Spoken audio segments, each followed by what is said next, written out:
Dá uma salva de palmas para Jesus aí, aleluia. Jesus é bom em todo tempo, Ele reina, glórias a Deus. Vamos ficar em pé, você vai abrir comigo a palavra de Deus,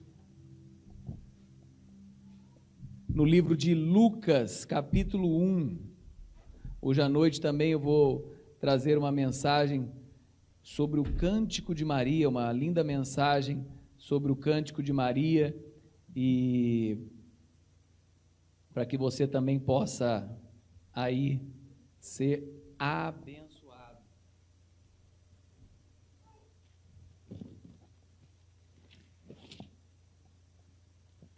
Valendo essa semana capítulo 1 de Lucas, e falei, vou começar as mensagens sobre as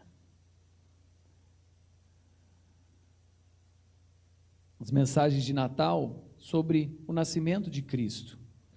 E pensando nisso, pensando em como Jesus foi anunciado, né? E do verso 26 até o verso 38, agora pela manhã, e à noite do 46 ao 56, que fala sobre a Virgem Maria, né? E essa pessoa tão especial e abençoada, e a mensagem principalmente no que Maria fez ao receber essa graça. Então assista depois hoje à noite, compartilhe, e ao mesmo tempo, agora pela manhã, sobre o nascimento de Jesus. Lucas, Evangelho de São Lucas, capítulo 1, verso 26, diz assim: no 6º mês, o anjo Gabriel foi enviado por Deus a uma cidade da Galileia, chamada Nazaré, a uma virgem que estava comprometida a casar com um homem da casa de Davi, cujo nome era José. A virgem se chamava Maria, e aproximando-se dela, o anjo disse: salve, agraciada, o Senhor está com você. Ela, porém, ao ouvir essa palavra, perturbou-se muito e pôs-se a pensar no que poderia significar essa saudação. Mas o anjo lhe disse: não tenha medo, Maria, porque você foi abençoada por Deus. Você ficará grávida e dará à luz a um filho, a quem chamará pelo nome de Jesus. Este será grande e será chamado Filho do Altíssimo. Deus, o Senhor, lhe dará o trono de Davi, seu pai. Ele reinará para sempre sobre a casa de Jacó, e o seu reinado não terá fim. Então Maria disse ao anjo: como será isso, se eu nunca tive relações com homem algum? O anjo respondeu: o Espírito Santo virá sobre você, e o poder do Altíssimo a envolverá com a sua sombra. Por isso, o ente santo que há de nascer será chamado Filho de Deus. E Isabel, sua parenta, igualmente está grávida, apesar de sua idade avançada, sendo este já o 6º mês de gestação, porque aquela que diziam estar estéril, porque para Deus não há nada impossível. Então Maria disse: aqui está a serva do Senhor, que aconteça comigo conforme a sua palavra. Então o anjo foi embora. Senhor Deus maravilhoso, essa é a sua palavra, Pai. Queremos esta manhã de domingo pedir que o Senhor possa falar conosco, pedir que o Senhor possa tocar as nossas vidas, pedir que o Senhor possa também nos agraciar com essa palavra, e que essa palavra surja efeito no nosso coração, de tal maneira a tocar as nossas vidas, e de tal maneira a entendermos que Jesus Cristo veio, cumpriu a sua vontade, para que um dia pudéssemos viver a santificação. É no nome santo de Jesus que nós oramos e agradecemos. Amém. Pode se assentar. Aqui a palavra de Deus, ela fala que era o sexto mês. Sexto mês do quê? Do que era o sexto mês? Pastor, você não leu o que era o sexto mês. É que anteriormente estava falando sobre, né, o anúncio de João Batista. João Batista, que era também parente de Jesus. E já era o sexto mês que a sua parenta, né, a parente de Maria, já estava no sexto mês de gravidez. Então, por isso fala o sexto mês. Então, estava nesse processo do sexto mês de gravidez. Então, o que quer dizer isso? Não é muita coisa, mas somente quer dizer que João Batista era mais velho que Jesus, né? E que ele estava nesse sexto mês, que João Batista veio antes, nasceu antes, e provavelmente começou o seu ministério anteriormente, que Jesus vai começar com 30 anos, e João Batista, antes dos 30, já tinha o seu ministério começado, que ele pregava no deserto, tá? E nesse processo, pessoal, aqui é interessante que foi enviado um anjo para anunciar, esse anjo Gabriel, né? E ele traz uma palavra para essa que estava comprometida. Que é interessante esse processo, que naquela época o comprometimento era como ali quase a pessoa já estava noiva e casada quase. Esse período que antecede, esse período de compromisso entre Maria e José, já era considerado parte do casamento, nessa época. Então era algo muito sério, uma mulher aparecer grávida nesse período, tá? E ela podia ter até apedrejada até a morte, tá? Então, nesse momento, havia até um risco de vida, de Maria, nesse processo, e com relação a José. Mas José, fala que José era um homem justo, que era um homem correto, e ao mesmo tempo, também Maria era uma moça crente, temente a Deus, como fala aqui, abençoada, que vivia, uma vida que agradava a Deus, que agradava ao Senhor. Não vivia só uma vida que se refletia nesse processo. Ela estava comprometida para casar com o homem da casa de Davi. Vocês sabiam que Maria também era da casa de Davi? A genealogia de Lucas é a genealogia de Maria. A genealogia de Mateus é a genealogia de José. E os dois, em um momento da genealogia, eles têm esse processo e aparecem os parentes de Maria e os parentes de José, também na casa de Davi. Então, Jesus era descendente de Davi, não só por parte do pai, que o recebeu, mas por parte da mãe também que o gerou.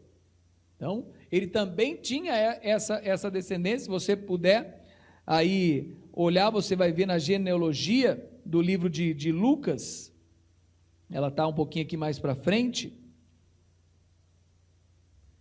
Cadê a genealogia aqui do livro de Lucas, que tem a genealogia? Vocês acharam aí?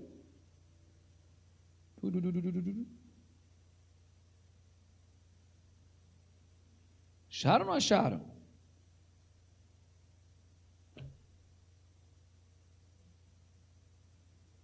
Show aí, Zezinha, você que falou que sabia? Fala para mim. Lucas 3, verso 23. A partir do 21. Batismo de Jesus. Então, se você, agora quero ver se você acha onde que ela é diferente. Não, é verdade. Hein? Não, é em Mateus, mas olha aí onde que é. Lá em Natã, ó, no verso 31, depois você pode olhar lá na sua casa e conferir, lá em Mateus, você vai olhar outro para descendência, né? Que você vai olhar de Jessé, e ali a descendência você vai encontrar. Só para que você entenda esse processo, quando nós falamos, qual que é a importância de ser filho de Davi, ser da casa de Davi, tanto de Maria, quanto de José. Alguns até podem falar assim, mas por quê? Porque, principalmente, um judeu só era judeu quando que ele é judeu? Ele só é judeu, considerado judeu, autêntico, se ele nasce de um ventre judeu, de uma judia. Por isso a importância de Jesus, né, do seu nascimento, de nascer da Virgem Maria, de um ventre judeu. Então a importância nesse processo, mas o reconhecimento dele, né, como rei dos judeus, na sua genealogia, Mateus coloca a genealogia do seu pai, porque a importância dentro da sinagoga, a importância da figura paterna. Então a importância disso, ele é judeu pelo nascimento, pelo ventre da sua mãe, mas ele é reconhecido como homem judeu, né? Quando é formado judeu, que tem aquela cerimônia aos 13 anos de idade, é pela descendência do seu pai. Então a importância, por isso que a gente temos que entender todo esse processo. E quando ele está falando aqui, né, de uma Virgem Maria que estava comprometida, e ela, aproximando, fala, salve agraciada, o Senhor está com você. Salve nesse processo, né, agraciada. Alegra-te é uma saudação usada por nosso Senhor às mulheres depois da sua ressurreição. Você que é altamente favorecida, ou achado graça diante de Deus. Foi achado graça diante de Deus em Maria. Em Maria. Podemos olhar para nós hoje, e ao olhar para a nossa vida, você fala assim, Deus acharia graça em mim? Ao olhar para a sua vida, como você tem vivido, como você tem andado, como você tem se comprometido com as coisas de Deus, ao olhar para a sua vida, você entende que Deus tem achado graça na sua vida? Maria era uma pessoa agraciada, Maria era uma pessoa que encontrou a graça de Deus. Maria era alguém que vivia para agradar a Deus. Mas o que Maria fez de tão importante? Guardou seu coração, guardou a sua vida, guardou o seu testemunho, guardou a sua mente. Hoje tantas coisas práticas nós podemos ter para viver uma vida que agrada a Deus. Maria não fez grandes coisas. Se não houvesse esse momento na história bíblica, talvez você nunca saberia quem tivesse sido Maria, quem era Maria, ou quem foi Maria. Mas ela, né, no cântico que eu vou ministrar à noite, ela fala assim, eu serei abençoada por todos os povos. Eu serei tida como bem-aventurada. Mas o que ela fez? Ela guardou a sua vida de todo mal.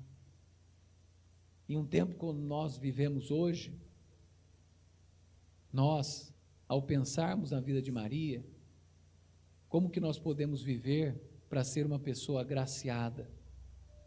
Guardando a nossa vida do mal, guardando a nossa vida dos pensamentos maus, guardando a nossa vida das atitudes más. Quando Maria se achou grávida, as pessoas não desconfiaram dela com outros homens, ou desconfiaram da sua traição. E o próprio esposo, o seu pensamento foi de não defraudá-la. O seu pensamento foi, de não trazer ela à vergonha, porque ela era uma agraciada, porque era uma pessoa digna de confiança, porque ela era uma pessoa que amava a Deus, amava o Senhor, vivia para agradá-lo, vivia para estar com Ele. Sabe a importância disso? E a importância de, ao olharmos para Maria, a importância de vivermos com Ele. Sabe? O que nós temos feito para ser uma pessoa agraciada? O que nós temos feito para ser uma pessoa abençoada? O que nós temos feito para viver uma vida que agrada a Deus? Com atitudes práticas dela. Sua vida dedicada a Deus. Sua vida dedicada ao aprendizado da palavra. Sua vida dedicada. Maria não tinha filhos ainda, não era uma pessoa que ensinava para as crianças, mas provavelmente uma pessoa de muito bom testemunho onde vivia. Uma pessoa que as pessoas podiam confiar, podiam contar. Talvez uma jovem em que algumas mães, quando tinham outro compromisso, deixavam seus filhos com ela, para serem cuidados por ela, para serem educados naqueles momentos, naquelas tardes ou naqueles dias, normalmente não à noite, à noite as pessoas nesse período estavam em casa, mas normalmente durante o dia. Então nós vamos pensando em coisas que Maria fez. Ela era jovenzinha, tá? Não era nenhuma pessoa acima dos seus 20 anos. Maria era uma pessoa jovem. José talvez um pouquinho mais velho. Os homens naquele período, normalmente, eles eram um pouquinho mais velhos, porque os homens normalmente a partir dos seus 30 anos ou mais, e eles buscavam uma pessoa mais nova, para ter também mais filhos. José um pouquinho, tanto que José, durante o ministério de Jesus, José vem a falecer. Tá? Então, e a média de vida, a expectativa de vida naquele período, era de uns 35 a no máximo uns 45, 50 anos. E Maria uma pessoa jovem, mas uma pessoa jovem agraciada por Deus, uma pessoa jovem que vivia para agradar a Deus, uma pessoa jovem que não tinha feito grandes feitos, mas diante de Deus estava na prateleira de cima. Diante de Deus era uma pessoa que honrava o seu nome. Diante de Deus era uma pessoa capaz de guardar aquilo que ela recebeu do alto. Fala que Maria guardava no seu coração todas as coisas. Não era uma mulher que saía abrindo a boca, nem da vida dos outros, nem da sua própria vida, e nem da vida daqueles que eram da sua família. Era uma mulher comprometida com a sua vida e com a vida das demais pessoas. Era uma mulher comprometida a agradar a Deus em todas as coisas. Se isso não edifica, eu não tenho por que falar. Mas ao mesmo tempo, provavelmente, uma mulher dedicada ao serviço. Maria se achava sempre fazendo algo. E isso nós vemos depois do ministério de Jesus. A importância que ela teve. Avise a sua mãe, avise a minha mãe.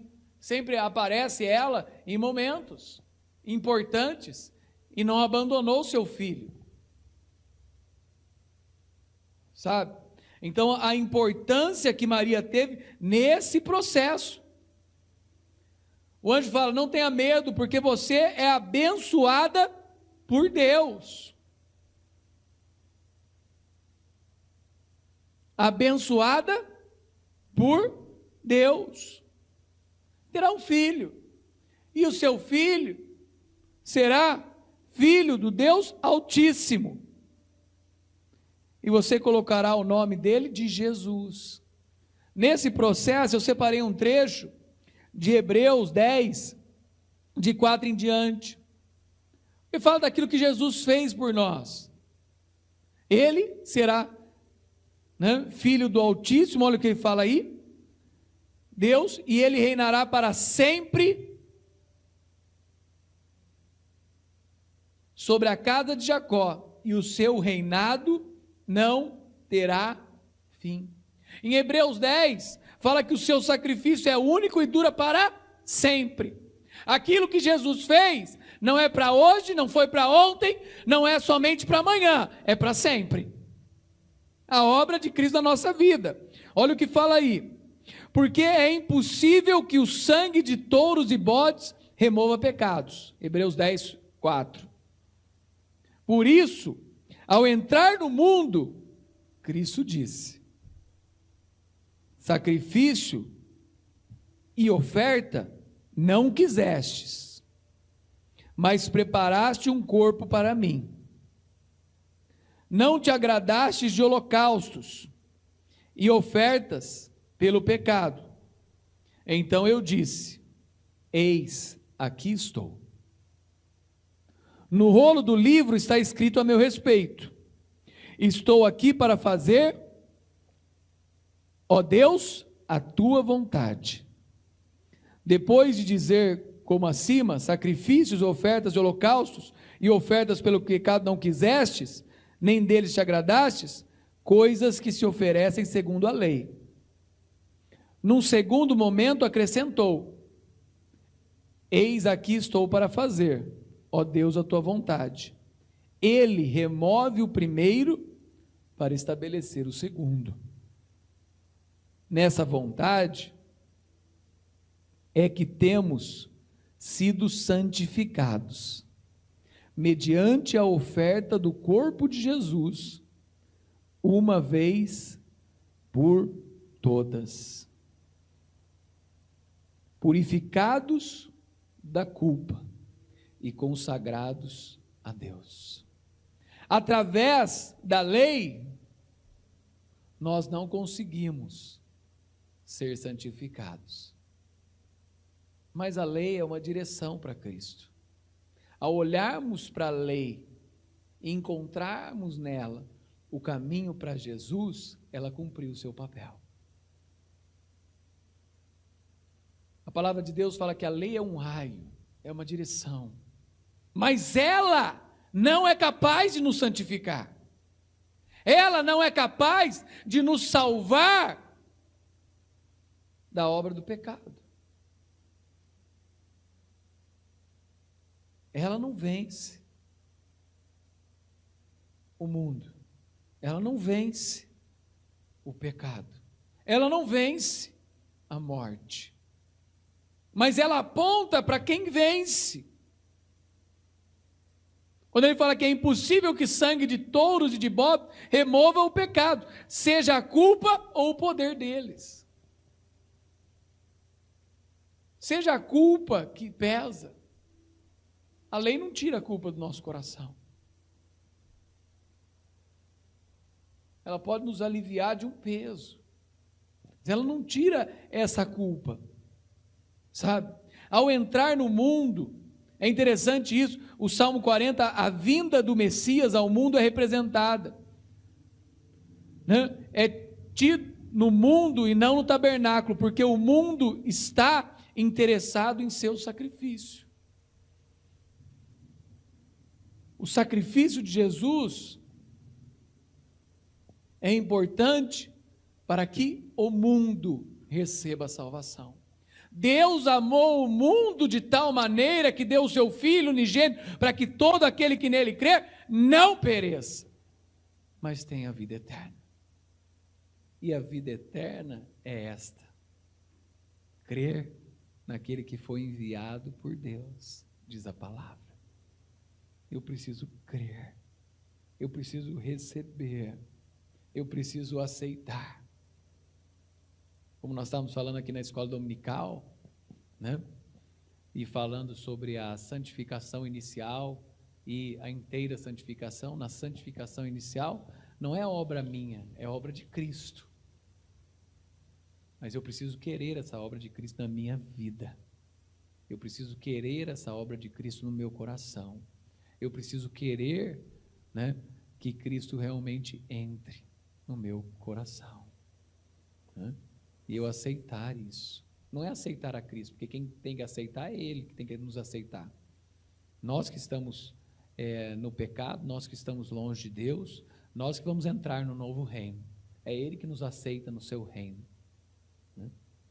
Ele que nos leva, nós somos transportados, diz a palavra, para o reino do seu amor. Ele que nos aceita. Mas eu preciso querer Ele dentro do meu coração. Dentro do meu coração. E nesse processo, fala que sacrifício não quisestes. Pronunciou essas palavras.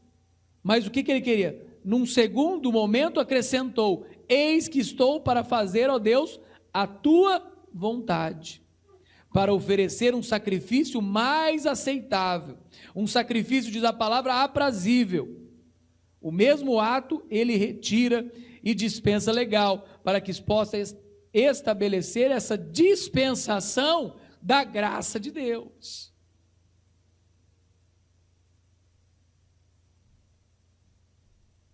Através da graça sois salvos, e isso mediante a fé.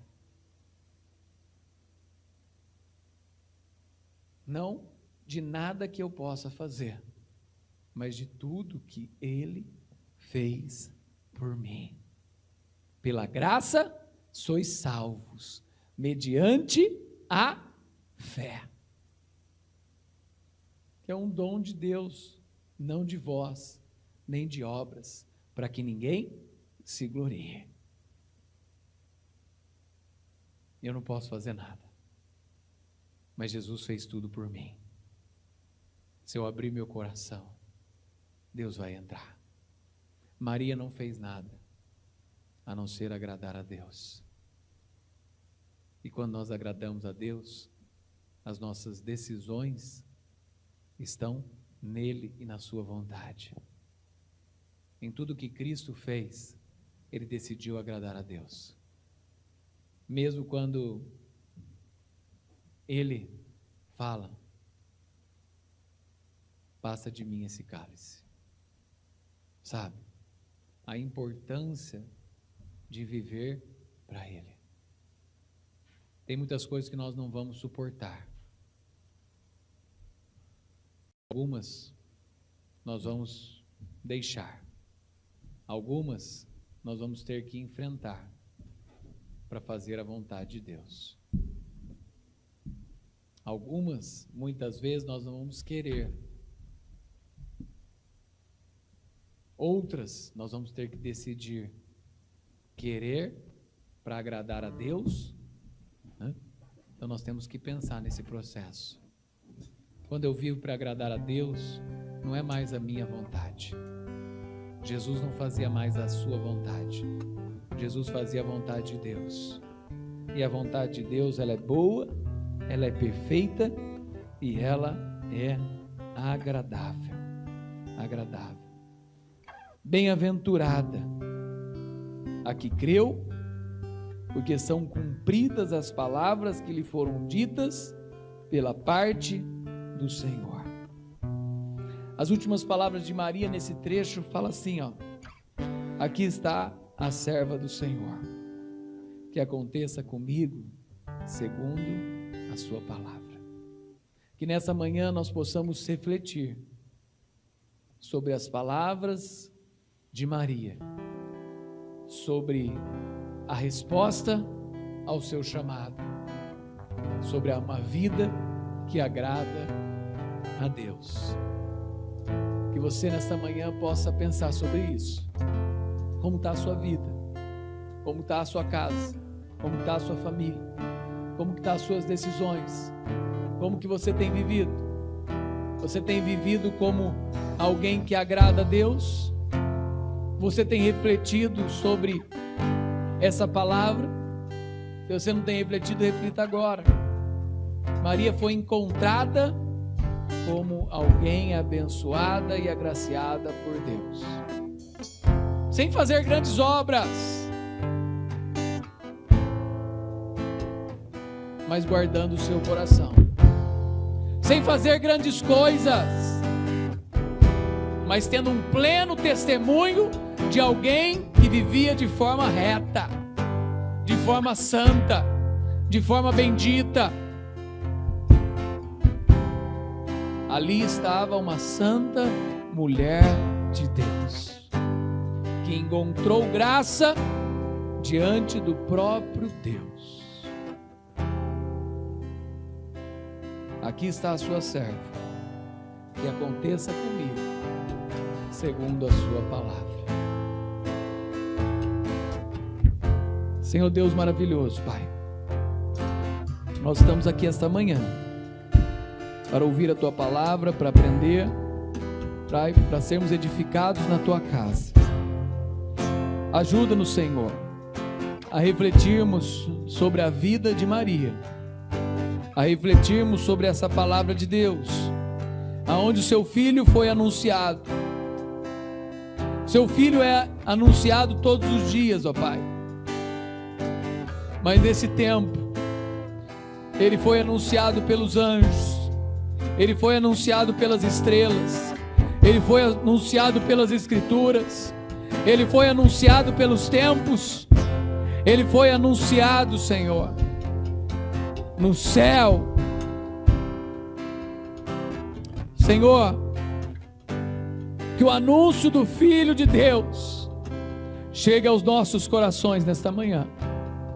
Que o anúncio do Filho de Deus chegue às nossas mentes esta manhã. Que o anúncio do Filho de Deus transforme as nossas vidas nesta manhã, Pai. É no nome santo de Jesus que nós oramos e agradecemos. Amém e amém.